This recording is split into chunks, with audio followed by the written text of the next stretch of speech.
அந்த கீஹோல் சர்ஜரினா இதனால என்ன அட்வான்டேஜ் டாக்டர்? பெயின் கம்மியா இருக்குமா? சீக்கிரமே வீட்டுக்கு போகலாமா? உடனே நடக்க ஆரம்பிச்சிடலாமா? அப்படிங்கிற பல கேள்விகள் பேசும். இந்த கீஹோல் சர்ஜரி 2 டைப் இருக்கு. ஒன்று வந்து மைக்ரோ லம்பர் சர்ஜரி. இதுல என்ன அட்வான்டேஜ்னா நம்ம மசில் கட்டே பண்றது இல்ல. இந்த மாதிரி மினிமலி இன்வேசிவ் கீஹோல் சர்ஜரினால ஒரு 2 நாள் 3 நாள் பிரேக் எடுத்தா போதும். அவங்க வந்து திரும்ப நார்மல் லைஃபுக்கே ரிட்டர்ன் ஆகி திரும்ப வேலைக்கு போய் எல்லாமே. I am Dr. Srinivasan Paramasavam, neurosurgeon and neuroendovascular surgeon at Apollo Hospitals and Apex Medical Center. சயாட்டிக்காவுக்கு என்னென்ன ட்ரீட்மெண்ட் ஆப்ஷன்லாம் இருக்கு அப்படிங்கறத நம்ம முந்தைய வீடியோல பார்த்தோம். இன்னைக்கு வந்து அந்த சயாட்டிக்காக்கு கீஹோல் சர்ஜரி அப்படின்னு காமனா கேள்விப்பட்டிருப்பீங்க. அந்த கீஹோல் சர்ஜரினா என்ன, அதனால என்னென்ன அட்வான்டேஜ் இருக்கு அப்படிங்கறத இந்த வீடியோல பார்க்க போறோம். இந்த கீஹோல் சர்ஜரின்னு சொன்ன உடனே பேஷண்ட்ஸ் உடனே நம்மகிட்ட கேட்கறது, இதனால என்ன அட்வான்டேஜ் டாக்டர்? பெயின் கம்மியா இருக்குமா? சீக்கிரமே வீட்டுக்கு போகலாமா? உடனே நடக்க ஆரம்பிச்சிடலாமா? அப்படிங்கிற பல கேள்விகள் பேஷண்ட்ஸ் இருக்கும். அதெல்லாம் தான் இந்த வீடியோவில் நம்ம பார்க்க போகிறோம். ஒருத்தர் சயாட்டிக் பெயினோட வராங்க அப்படின்னா அவங்கள கிளினிக்கலாக எவாலுவேட் பண்ணிவிட்டு அடுத்து ரேடியாலஜிக்கலாக எவாலுவேட் பண்ணிவிட்டு நம்ம அவங்களுக்கு சர்ஜரி அப்படின்னு முடிவு பண்ணிட்டோம் அப்படின்னா அதில் பல வகை சர்ஜரி இருக்குது. அதில் இந்த கீஹோல் சர்ஜரி நாங்கள் ரொம்ப காமனாக பண்ணுற surgery.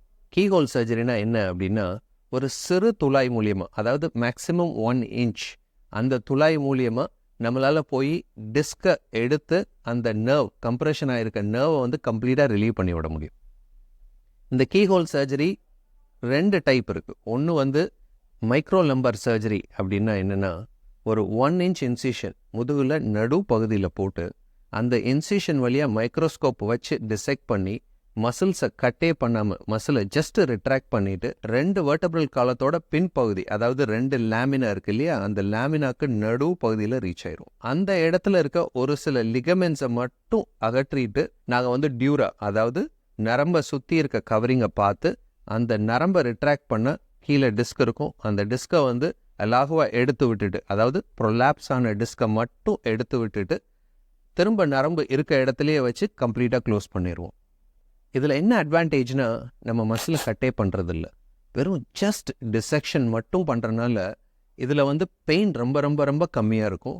Very effective treatment, blood loss almost nil, and moreover after surgery அவங்க போஸ்ட் ஆப்ரேட்டிவ் பீரியடில் வந்து இம்மீடியட்டாக பெயின் ரிலீஃப் இருக்குன்னு சொல்லுவாங்க. ஒன்று. ரெண்டாவது, அவங்கள அன்னைக்கு ஈவினிங்கே நம்ம வந்து பெட் அவுட்டு இறங்கி நடந்து பாத்ரூம் போக வச்சிடலாம். இந்த கீஹோல் சர்ஜரி பற்றி ஏன் நான் இவ்வளோ விலாவரியாக சொல்கிறேன் அப்படின்னா, நிறைய பேர் வந்து பல வருஷமாக அவஸ்தைப்பட்டுட்டு இருப்பாங்க. ஏன்னா அவங்க தான் ஃபேமிலியோட பிரெட் வின்னராக இருக்கும். அவங்க டெய்லி வேலைக்கு போனால் தான் அவங்களால சம்பாதிக்க முடியும் அண்ட் குடும்பத்தை நடத்தணும். இந்த மாதிரி மினிமலி இன்வேசிவ் கீஹோல் சர்ஜரினால ஒரு 2 நாள் 3 நாள் பிரேக் எடுத்தால் போதும். அவங்க வந்து திரும்ப நார்மல் லைஃபுக்கே ரிட்டர்ன் ஆகி திரும்ப வேலைக்கு போய் எல்லாமே இலகுவாக பண்ண முடியும், பெயின் இல்லாமல். இந்த மினிமலி இன்வேசிவ் சர்ஜரியிலேயே இன்னொரு வகை சர்ஜரி வந்து endoscopic spine surgery. Endoscopic spine surgery few selected பேஷண்ட்ஸுக்கு நம்மளால பண்ண முடியும். இதோட அட்வான்டேஜ் என்ன அப்படின்னா, காஸ்மெட்டிக்கலி குட் லுக்கிங், அதாவது ரொம்ப சின்ன இன்சிஷன், மிட்லைனில் போடணும்னு அவசியம் இல்லை. பேராமீடியன், அதாவது முதுகு பகுதியில் நடுப்பகுதி தாண்டி சைடில் ஒரு இன்சிஷன் போடுவோம். போட்டு மசில்ஸை டிசெக்ட் பண்ணி, அதாவது மசில்ஸை கட் பண்ணாமல் மசில் ஃபைபர்ஸை டிசெக்ட் பண்ணி நேராக டிஸ்கை ரீச் பண்ணிடும். அதை எப்படி ரீச் பண்ணுவோன்னா, எக்ஸ்ரே கண்ட்ரோலோட அந்த டிஸ்பேஸை ரீச் பண்ணி அந்த நர்வை அழுத்திட்டு இருக்க அந்த டிஸ்கை மட்டும் எடுத்து விட்டுட்டு வந்துடுவோம். ஸோ இந்த சர்ஜரியுமே நான் எக்ஸ்பிளைன் பண்ண மாதிரி இட் இஸ் மினிமலி இன்வேசிவ். மசில்ஸை நம்ம கட் பண்ணாதனால பெயின் கிடையாது. போஸ்ட் ஆப்ரேட்டிவாக சீக்கிரமே அவங்களை நடக்க வச்சிட முடியும். அவங்க வந்து அடுத்த நாள் டிஸ்சார்ஜ் ஆகி சீக்கிரமே வேலைக்கு போயிட முடியும். ஸோ ஃபைன் சர்ஜரி அப்படின்னு உடனே பயந்துட வேண்டாம். மினிமலி இன்வேசிவ் சர்ஜரிஸ் மூலியமாக அவங்க சீக்கிரமாக குணமாகி திரும்ப அவங்க நார்மல் ரொட்டீன் லைஃப்பை லீட் பண்ண முடியும். இப்போ நான் எக்ஸ்பிளைன் பண்ண இந்த keyhole surgery, minimally invasive surgery எல்லாமே வந்து உங்களோட புரிதலுக்காக மட்டும்தான். அதாவது எல்லாருக்குமே இந்த கீஹோல் சர்ஜரியும் மினிமலி இன்வேசிவ் சர்ஜரியும் சாத்தியப்படாது. ஒரு மைல்டு டீஜென்ரேஷன், ஒரு லெவலில் டிஸ்க் ப்ரொலாப்ஸ் ஆகி நரம்பு அழுத்திட்டு இருந்தால் கட்டாயம் நம்மளால் கீஹோல் சர்ஜரியால் சரி பண்ண முடியும்.